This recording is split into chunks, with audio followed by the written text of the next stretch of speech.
Hello everyone, this is Defense Politics Asia, and this is the summary for the day of 673 for the 28th of December. There is interesting news. A jet version of the Geran 2, also probably known as Shahid 238. So the previous version, the one with the propeller, is called 138. This is 238, and this was first revealed a month ago by Iran in an exhibition showing the jet version of this Dorito, the flying Dorito suicide drone. So this time around, according to DVA Majors, a pro-Russian Telegram channel, reported that in the UAV strike on the Odessa region, there seems to be the use of this new modified version of attack drones with jet engine. So so that is very interesting, and apparently it should be painted black. Which some of the pro-Russian analysts or the OSINT say that isn't that an obvious thing to do? Why do you paint it white and more spottable?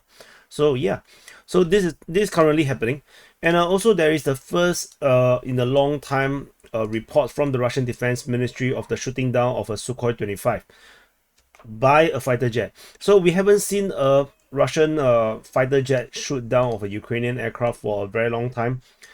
Because ever since that they have this new version of this, or new configuration of this air defense, which was so effective that suddenly the entire shooting down through air-to-air fighting was totally eliminated. So this is the first one. This is shot down over Kramatorsk. Otherwise there's still another two more Sukhoi 25 that was shot down by surface-to-air missile, but we'll get there now. The first one is actually over in the southern front, in the Kherson Front. The Sukhoi 25 was shot down over Tokaryivka. This reported also by the Russian Defense Ministry in the same report. And there is some geolocation. The Russian forces continue to hammer the Ukrainian forces in the northern bank of the Dnipro River. This is a Lancet hitting artillery at this position was shelling of position. I think counter artillery shelling. So these two locations got hit by the Lancets. There's a lot lesser geolocation of this hitting as per compared to yesterday. Over at Krinky, the Ukrainian forces continue to hold a position at Krinky, with the Russians still trying to push them out. But this arrow, of course, not taken with a pinch of salt. The Russians are not doing assault on these positions.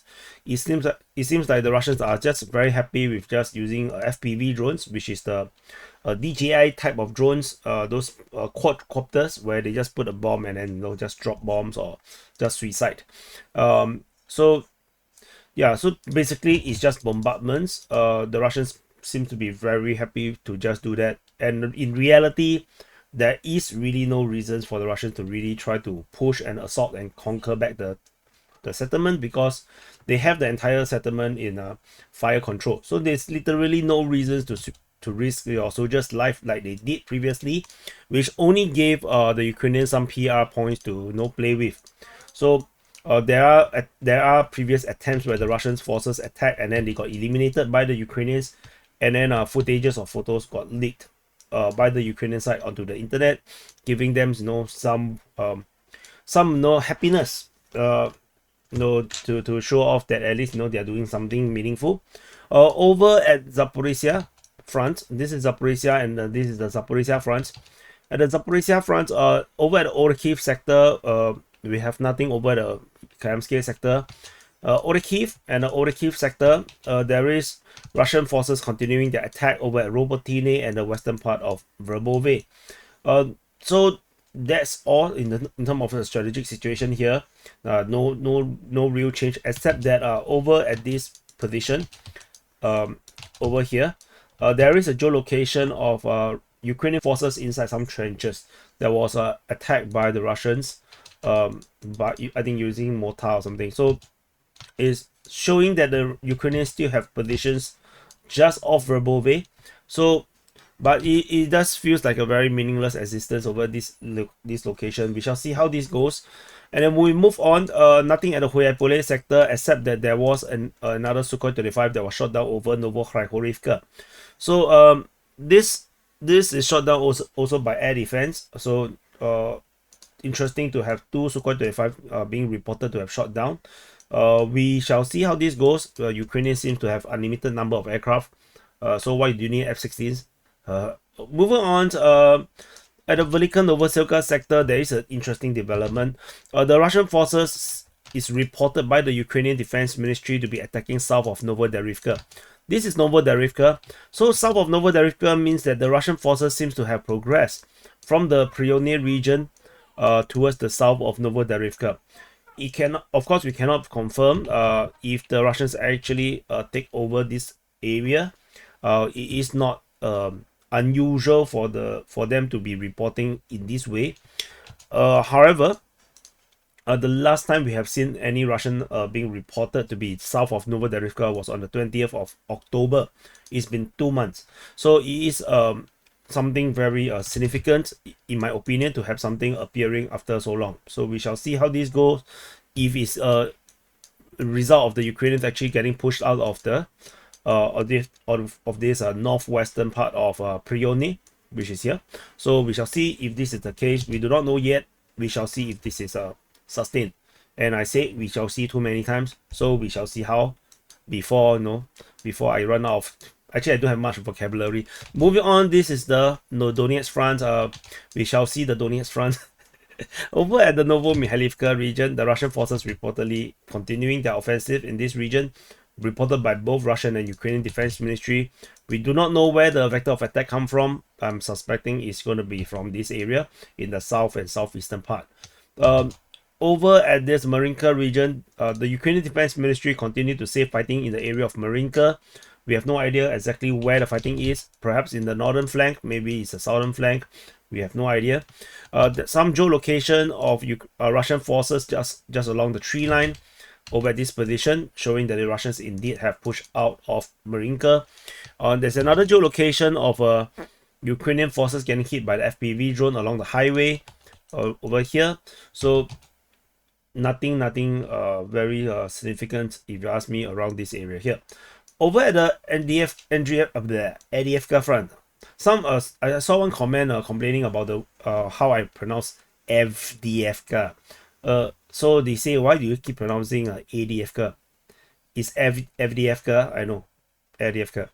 So this is the Donetsk city, this Avdiivka Front, just that I pronounce very quickly because I got a lazy tongue. So Russian forces continue their Avdiivka offensive in the fighting towards Novokalinovo in the eastern part of Novobakhmutivka towards Ocheretiny, and also fighting in the southern part of Avdiivka towards Geran, Pervomaisky and Nevelsky. So the difference is mainly that we don't see the fighting being reported at Stepove. We have a fighting reported north of Stepove though, and then another one special is actually the Geran. Ukrainian forces is reportedly attacking from Avdiivka towards the north of Opitny, near the Khimik district. So we go into details. So the Russian forces attacking north of towards the Novokalinovo, towards the eastern part of Bakhmutivka, and towards Bedaichi in the north of Stepove. There's a geolocation of Ukrainian forces within Stepove itself, which clearly shows that the Ukrainians are still in semi-control of Stepove. However, Deep State UA declared that the Russian forces have some partial success in this northern area, particularly is the conquest of this tree line. So the Russian forces actually managed to over the tree line. They continue to be pushing. It seems like the strategy is still to go towards Bedaichi directly instead of fighting through Stepove, which seems to be a bit difficult for the Russians somehow. Over in the south, we have mainly the interesting thing, other than this push is actually very positional. Don't think too much about this. It's actually from the Khimik district. This is the Khimik district, the 9th district. The Ukrainian forces are counter-attacking and pushing the Russians back around this area here. This is reported by Ryba.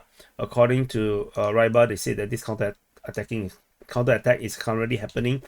Otherwise, Deep State UA reported some progress by the Russians north of Vodian. The main progress is actually not here, but it's actually around here. So there's some Russian push around this area.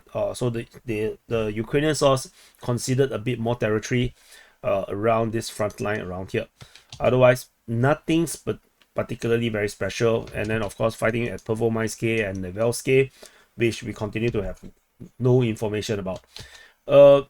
Over at the New York front, we have no updates of fighting except one geolocation of Ukrainian forces getting hit by FPV drone. So the Ukrainians got hit at this little volcano here. Volcano. It's not a volcano. I'm just like nickname it volcano of Zalizny. Yeah.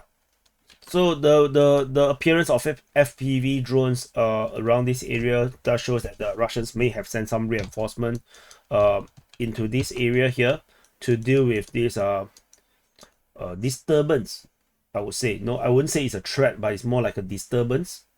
So for the Russian forces, because they clearly know that the Ukrainians have no reasons to attack Avdiivka, given that the strategically it don't make a lot of sense. Clearly, of course, if the Ukrainians can capture Avdiivka, it would make a lot of strategic sense. The problem is to gather all these forces in this area here would take some kind of opportunity cost in terms of defending Avdiivka, which is just south of here. So yeah, so there's some logic and common sense to build into all these things. Over at the Bakhmut Front, in the southern flank, the Russian forces continue to be reported to have attacked Klishevka and Andriivka. No details about all these things. Over at the northern flank, the Russian forces is being reported to be attacking in the area of Bodanivka, and then particularly in the north. Not much, to be honest, to shout about. Not much details, and that's all from the Bakhmut Front. At the Siversk Front, over the Siversk Front, the main update is over at Spurny. According to Ryba, they say that after a long time, finally some information coming out from Spurny, showing that the Russians are attacking in the south of Spurny. So, yeah. So basically, you can. This is significant in the sense that even Ryba, they don't really get all the information. So they also alluded that things are under the fog of war. They don't have much information, and based on latest information from the open source, then they managed to discover that the Russians have made some progress south of Spurny. So I believe they are talking about this geolocation. This is geolocated by Kreminna Caprice, showing that there's some Russian artillery shelling of Ukrainian forces south of Spurny, which show that the Ukrainians may be at this position, and which is why I changed the mapping to reflect this. So the Russians fired some artillery. I'm not sure from which direction, because based on the footage, they basically fired some kind of a howitzer, a very low version one. So the Russians may be across the other side, and then they fired across at the Ukrainian position, something like this. But yeah, nothing very special, to be honest. We move on into Kreminna. So at the Kreminna Front, reports continue to be very boring, with the Russians attacking within the Siversk Forestry and Torsky, Ukrainians counter-attacking over at Avdiivka, and yeah, that's all. There's a geolocation of Russian forces on the eastern part of they call it west of Chervono-Popivka, or actually actually that's more accurate. Yeah, west of Chervono-Popivka. So it's basically Russian tank, and basically that's about it. Didn't change the front line. That's basically where the front line is, from what we understand. We move on. Svetove, no reports. We move into Kupyansk Front, and you can see this report. You got duped. This is a very boring report. The Ukrainian forces is conducting a counteroffensive in fighting reported as Ivanivka towards Liman Pershi and Ivanivka. Russians are still trying at Ivanivka, but you can see there is no Kupyansk offensive in a way. There's basically just assault operation at Sinkivka, because the Russian Kupyansk offensive seems to have died out. So maybe there's no result. The Ukrainians are doing too well, or they might have already succeeded in their strategic objective to divert Ukrainian forces away from the Zaporizhzhia Front or the Avdiivka Front into the Kupyansk Front, which is quite far away from the rest of the front line. The geolocation of Russian forces doing assault at Sinkivka was geolocated by Deep State UA. Russian forces trying to push in the northern flank still did not break through. The Ukrainians are still holding on, and that's it. This is the summary for the day of 673 for the 28th of December. New Year is coming. New Year Eve is coming soon, 28th already. Today is 29. So remember to do a review for 2023. Prepare your New Year resolution for 2024. But honestly, I know you're just going to copy and paste from 2023 to 2024 because we are all damn lazy. So thank you for watching. Do press the like button, subscribe, and I'll see you guys in the next update.